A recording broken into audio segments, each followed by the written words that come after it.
Hi, I'm Paul Friedman, founder of the Marriage Foundation, and today's topic is 5 truths about cheating in marriage.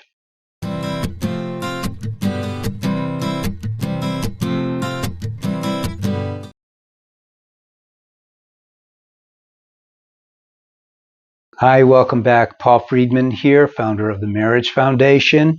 And this topic, I know it's sensitive to you, and I will be as sensitive as I can, but our mission is for you to receive scientific information about marriage, not opinion and not anecdotal stuff, although I'll throw some of that in. But this is more tied to cause and effect and all of the things that really matter. So number 1 of the 5 things is very important to you ladies. And that is that a man will often come back to you after he's cheated. And if you think, no, my marriage is over, how could he do this to me? I treated him really well. We have 17 children and 300 grandchildren. How doesn't he know? Doesn't he think about me, about what he's done to me? All of that stuff, I know it's important to you, but it's not meant to control your destiny. These are reactions, natural reactions to betrayal. I understand that. How could you not feel that? But what I want to do is I want to separate a few things here, because the truth is this: your marriage is recoverable. Now, I used to be a divorce mediator until 2001, when a young couple asked me to help them save their marriage instead of sorting it out and bring it to the court and all that. And so at that time, I had a friend, Navy SEAL. He was also a divorce mediator. And he once commented to me, he goes, Paul, when a guy cheats, they could save that marriage. But when a woman cheats, no way. That was his experience. And he had been around a lot longer than me as a mediator. And I thought about that. And it turned out to be my experience too. And so as I was building out the teachings that we now have, and we have 2 great books, Lessons for a Happy Marriage and Breaking the Cycle, and they're both great, but if you're a woman whose husband has cheated on you, you really need to take our online 12-week course, because you need to be pulled out of this feelings trap that you're in right now, that he betrayed me, I don't deserve this. So I want to get into this. Maybe it's a little too deep for this video, but I'm going to do it anyway. The truth of the matter, not that matter, the truth of the matter about what we are, and here's where I'm going to either get you or lose you. This is not religious, by the way. This is scientific. We are not people who have a soul. We are souls. That's what we are. We're souls, and we have a mind, and we have a body.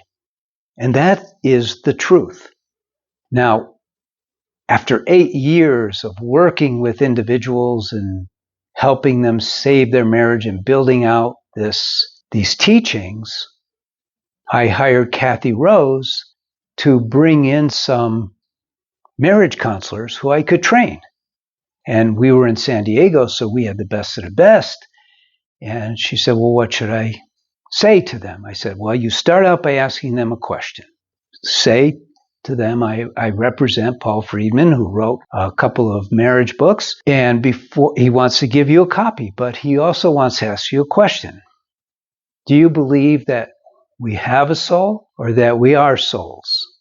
And the ones who said we are souls, I went to visit, because it reflected a level of awareness that makes marriage saving so much easier. Why? Because it is the soul that is all about love.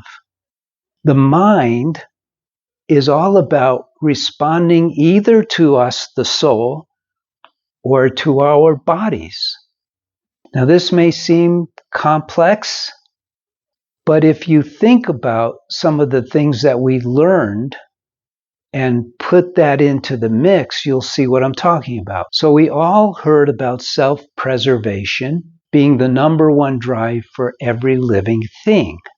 And that is true. It's literally in every single cell. This self-preservation nodule, the drive to survive.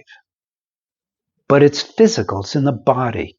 Think of the mind as in between the body and you, the soul. Now, if you're telling your mind what to do, then it's going to be all about love and joy, because that's the soul. But if the body is telling the mind what to do, it's all about self-preservation, and in one form or another, and very complicated sometimes. So when we know that, and then we know that we got married out of love for love's sake, then we could go, but I didn't know that. And I didn't run my marriage like that. And so I'm here to tell you that if you didn't run your marriage like that, then it was going downhill from day one. I mean, there's an over 50% divorce rate, and 90% of the people who remain married are not that thrilled with it. Some of them go, why did I marry her? Why did I marry him? They're enduring it. But the people who get it, that marriage is about love, and focus on love, can recover. No matter what happened, almost, they can recover. Now, I've tested this myself. In the very beginning, when I was working with people, again, I worked with people for 8 years, a lady called me from New Haven, Connecticut, and said, I don't know if you can help me. I am a professor at Yale. My husband is a professor at Yale, and he's now living with one of his students. And we've been married for, I don't remember now how long, but it was over a decade. Can you help me? And I said, I don't know, but I think we should try. If you're willing, I'm willing. I'll give you the guidance that I think makes sense, and we'll see what happens.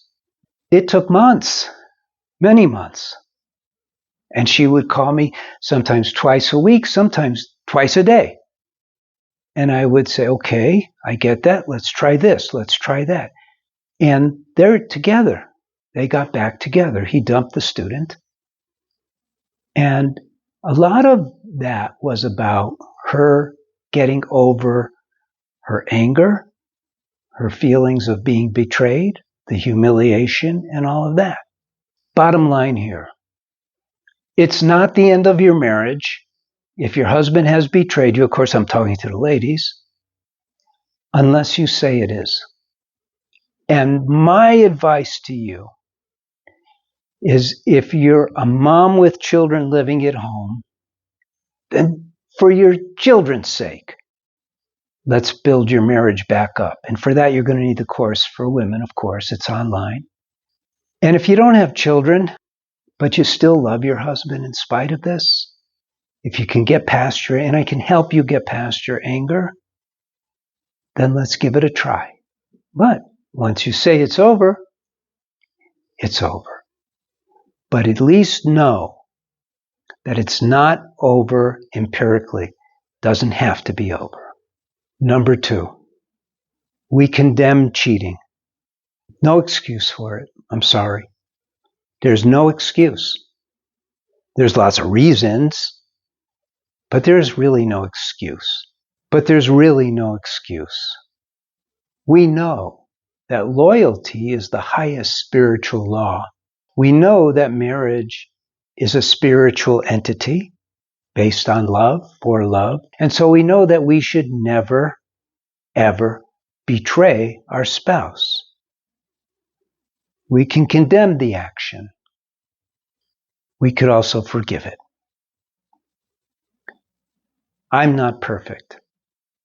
I have made many mistakes in my life. I don't know one person who hasn't made many mistakes in their life.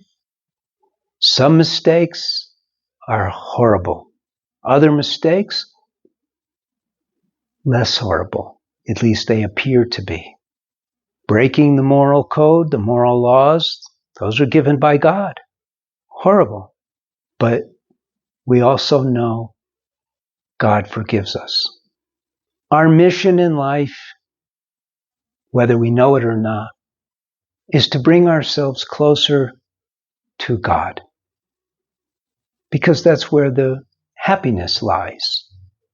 And happiness is the one thing we know all of us crave, and all of us know that love only creates happiness, and we also know that forgiveness is love.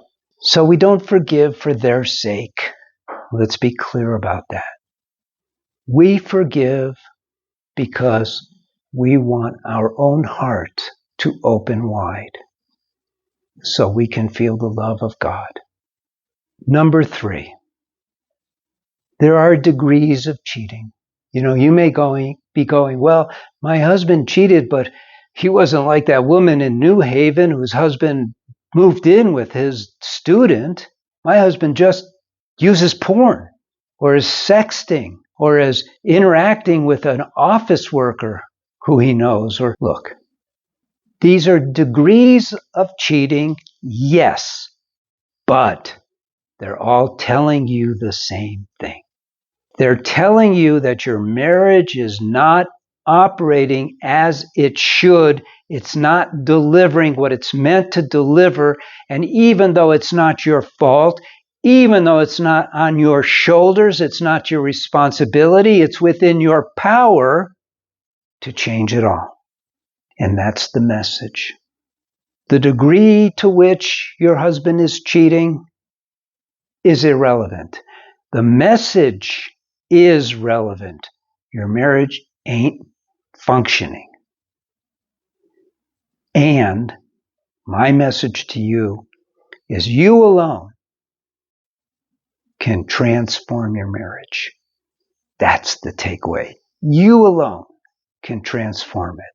So don't give up. Number 4 ties into that. And it's critical. Number 4 is that you cannot expect your marriage to transform itself. After cheating, I don't care if your husband said, oh, I'll never do it again. I've learned everything is fine now. I promise you that. No, that never works. You must proactively change the dynamic of your relationship. That doesn't mean changing the things you do, the things you say, how you dress, how you behave. It means changing yourself from within, which brings us to number 5. Rescuing your marriage is an all-in effort.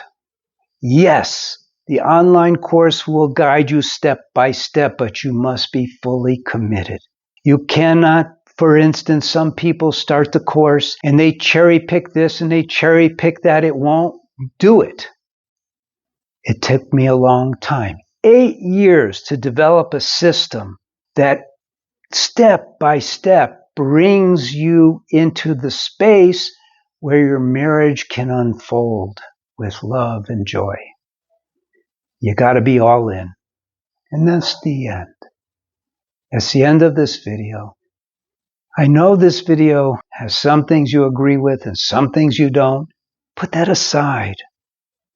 I didn't do this loosely. I didn't wake up one morning, oh, gee, I think I'm going to start saving marriages. I'm well past the need for running a business. This is all about service.